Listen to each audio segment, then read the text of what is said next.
Welcome back. We will talk about Thaksin's passport now and whether it should be revoked or whether he should continue to hold it. His passport was actually revoked in 2006, reissued during Kun Samak's prime ministership, revoked during Apisit's prime ministership, and reissued during Yingluck's prime ministership. So now, Val, do you think we should revoke his passport? No, I don't. Let him have it. What's the point? I mean, he has other passports he can use anyway. He's travelling all over the world. He's travelling all over the world. He can go to any country pretty much he wants to go to. And what's it going to prove? I just don't have any idea why one of the ministries would actually turn around to suggest that this passport should be revoked. It's just, with the current party in power, it's a nonsense. So hopefully it'll be... What happens in cases where an arrest warrant or a wanted criminal, does he actually have the right to have a passport or not? I think it depends on circumstances and it depends on the cases. I mean, I don't know the exact detail, but I know that people have travelled overseas, have still got their passport. I mean, as Thomas said right from the beginning, Thaksin has only been charged on one issue. That there's a new arrest warrant now. There is a new arrest warrant out. For not appearing in court. But is that enough to take someone's passport? I don't think so. And the fact that this government, the Pheu Thai party, would actually even suggest that they would revoke it to try to get some support, it's not going to get any support anywhere. It just gives the media some more speculation. So the issue is when the Pheu Thai government came back into power, the foreign ministry reissued to Thaksin to hold a Thai passport.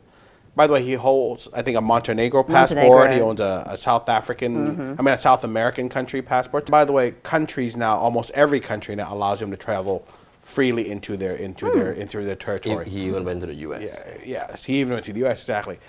This issue came about because the Democratic Party raised an issue whether or not it was legal or not legal for a convicted criminal to still hold a Thai passport. The issue went to the ombudsman or some committee, and basically the ombudsman says, look, we don't know if it's illegal or not illegal, so we're going to need the Pheu Thai government to submit a report to us explaining why you did this. The current feeling is that the Pheu Thai government will go ahead and just revoke his passport to end the political brouhaha. To me, it's funny to say, 3 days ago, I was actually in a meeting with some VIPs of the party, and they asked me for my suggestion. I just said, look, if I was Kun Thaksin, I would just give the passport back. Give it back anyway, right? Exactly. And I would just say this, right, to all of those naysayers out there, look, I think Kun Thaksin spiritually wants to have a Thai passport because when he goes into other countries, he's proud to be Thai, right? I think he holds it just for that fact because to him, he's Thai, he's proud to be Thai. The whole issue, as Valerie said, the passport was revoked due to a coup, which to him or to a lot of people around the world now felt that was an illegal thing to do anyway. And by the way, the world consensus is very clear, right? Kun Thaksin now can travel freely anywhere. Except Thailand. Except Thailand, exactly. Sad to say, he can isn't come it? back to Thailand, but there are conditions if he comes back. He so can, but let's make that to clear. me on this one, right, it's kind of the theme of our show, isn't it? That Thailand as a country seems to be able to pick on these non-consequential issues that does nothing to move the country forward. To take us right? back a further step. The Democrats have got to come up with better issues than whether or not, this is a witch hunt issue, right? Should this guy have or have not? Look, it makes no difference to him whether he has it in regards to his travel. I think it makes every difference to him in terms of how he feels because he is Thai. I think he's proud of our country.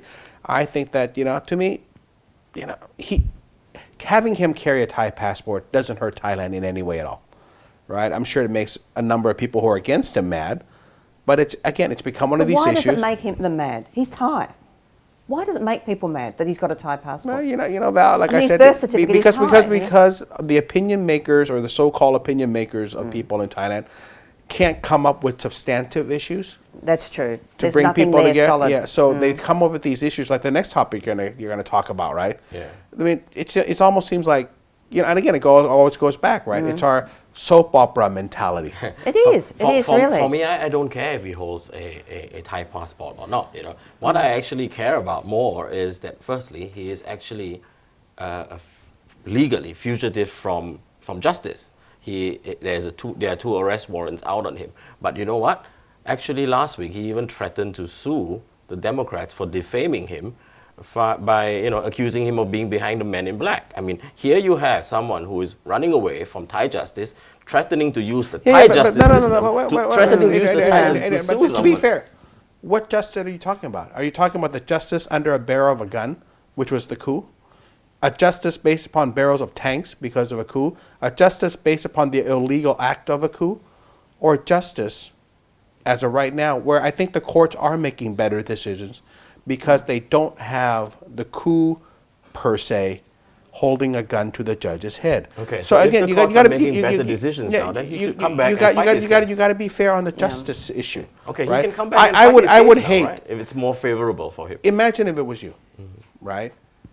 And you know that what happened to you was illegal, and then you're being asked now to be judged by that illegality. That's the main issue of the problem, right? Whether or not, to me, I think the fact that he's not coming back, give him a passport so he can travel freely around the world so he doesn't have to come back here, and let Kun Yingluck run the government for a while. I think Thailand is pretty stable right now. Do you not find Thailand at this juncture, from the past 6 years, the most calming or the most stable it's ever been in the last 6 years? Yeah, no Oh, streets, for sure. no streets have been closed and no airports have been So closed. I would, if I were the Democrats, I would give them a golden passport, right? Like Willy Wonka with the golden ticket. Passport for life. Passport for life. Travel anywhere you want, sir. Just don't come back here. Just But Democrats, once you actually start making statements that you do and you start bringing up this political football again, all it does is brings all the judicial activists in, and then we start all over again. We've got some huge issues here to address. I don't have a problem with the Democrat Party. Again, I know these people personally. I know Kun As we Apisi. do, sure. A lot of people don't know this. The first person to ever put into my head that I should come back and live in Thailand, while I was still living in the U.S., was actually Apisit and Mom Ratchawong Sukhumpan. I mean, I'm at a party. This is why are you in America? You should come back here. I have great respect for the ability of these people. What I'm saddened about is the inability for this party to come up with substantive issues rather than frivolous issues that are just not real. It doesn't help our country move forward with a weak opposition. But just one thing, this is a global problem, not only in Thailand, but if you look around the world, what country has a strong opposition now? None do. The U.S. So does. Thailand, The U.S. does. Yeah, when coming into an election, yes. Yeah. Coming into an election, which we're going to cover later. But the whole reality is, as you say, let's get something substantive to work on. Not let's just give stuff that the people and the papers can play around with. And it detracts us from everything we're trying to do with this country. There are big issues, and I think we're going to talk about the rice scheme. The rice scheme is a big issue. Focus on that. The nursing thing that we're going to talk about later. The medical system. But if Thaksin's passport is to be revoked or not revoked, is the Democrats' best bet at bringing down this government? Boy, I'll tell you. They're going to be there for a long time. You're going to be sitting on the opposition for a long time. Next topic is about this, right? Next topic about some money transfers, right? There was rumors, denied, whatever, conspiracies, all kinds of stuff that 16 billion baht was actually transferred into Hong Kong, and no one has claimed it yet. And that's because it was actually money that came from Adrian. Hang on. It's actually money that came from the... That's fine. From the... It came from a wedding party. I don't know. Flood, the whatever. permanent secretary, former... It didn't. It actually came from the 5,000 baht that they were going to give you for your home. The 5,000 baht they were going to give me from my home. You are a big Democrat supporter. I know that. And I'm a big Pheu Thai supporter. Everybody knows this. When you read this story, and you're a logical guy, does the story make any sense to you? Okay, they are trying to link this to... No, you're not answering my question. Does this story make any sense to you? No, I've said if the guys who actually transferred this money, they're pretty silly to get found out. No. So they wouldn't have... If this money was real, if this money was real, do you think the Hong Kong press would not have been all over it? They would have been the first to be over it before us. The Hong Kong press would have been the first to cover it. Sure. Because it wouldn't have even been thought of as corruption money. It wouldn't have been thought of probably as drug money or something. If the Hong Kong government was able to confiscate 16 billion baht, the Hong Kong press would have been all over this, and it would not have been a political transfer from Thailand. They would have covered it as a drug money transfer or something. The Golden Triangle. Fact that the Hong Kong government or the Hong Kong press paid zero attention to this And the Hong Kong Corruption Commission Exactly. paid zero, Zero attention. attention. No, they haven't. They haven't They have now, responded but officially. initially, No, they paid zero attention to zero this. attention at the beginning. Nothing. So Thai people, please, look at me, please. Read your newspapers carefully. Don't believe everything that's written. Right? And don't just believe the headline. That's right. And the first paragraph without going into the there's story. a great movie out right now. I want all Thai people to go see it. It's called Argo, okay? In the Argo, there's a very good line. If you want to lie big enough, get the press to write about it, okay? This is what the Democrats did with this 16 billion baht. It's a BS issue, right? That, again, is just throwing things and hoping it will stick.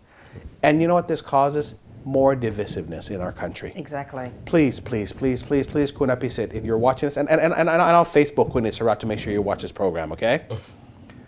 Come on, man. Substantive issues. Be the party, of your charter. Be the party that Kun Pridi Panom Yong can be proud of, okay? Be the good opposition. I will be the first one to hold your flag. Okay. We have to go for a break. We will address a substantive issue about nurses when we come back.